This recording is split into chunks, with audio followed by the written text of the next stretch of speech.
Lors du 75e anniversaire du débarquement, les vétérans britanniques, américains, canadiens seront honorés. Mais qu'en est-il des Français qui ont pris part aux opérations? Eh bien, toute cette semaine, notre feuilleton est consacré à ces Français du jour J.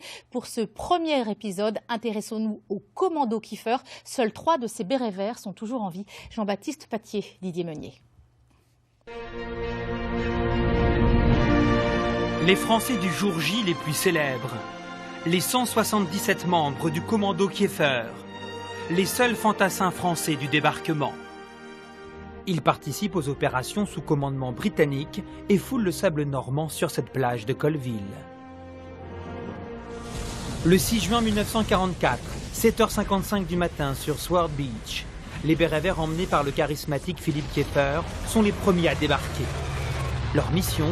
La libération de Ouistreham et assurer la jonction avec les Britanniques à Bénouville sur le pont de Pegasus Bridge. En cette année du 75e anniversaire du débarquement, seuls 3 membres du commando sont toujours en vie. Léon Gauthier, Jean Morel, le plus âgé est cet homme, Hubert Faure, né l'année où éclatait la Première Guerre mondiale. Il est âgé de 105 ans. Les souvenirs reviennent au fil de la conversation, comme cet instant où il apprend son départ pour la Normandie. On a déjeuné tranquillement comme les autres jours, et puis on nous a dit, voilà, nous embarquons tout à l'heure pour la France. Alors on a dit, bon, mais ça va, c'est ce qu'on attendait. Le matin du 6 juin est resté gravé dans sa mémoire. Les Allemands tiraient sur le bateau, il y a eu des morts d'ailleurs, et on a été obligé de se jeter dans l'eau.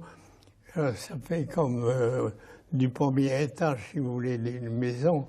Alors on s'est jeté dans l'eau, on a eu de l'eau jusqu'au-dessus, jusqu'au ventre.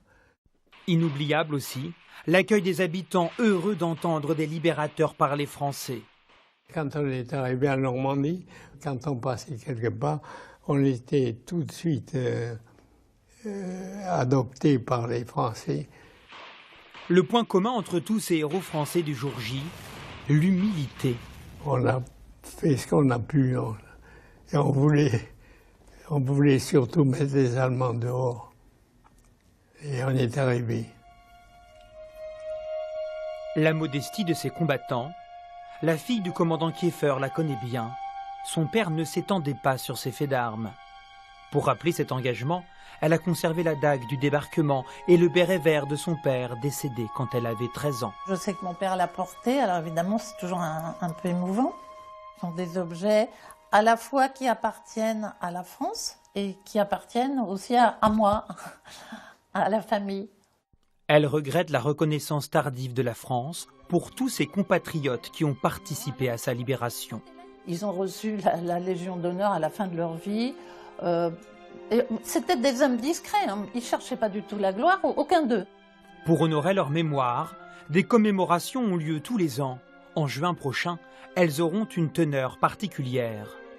Vu l'âge des vétérans, ce sera peut-être la dernière année où l'un des 3 pourrait venir.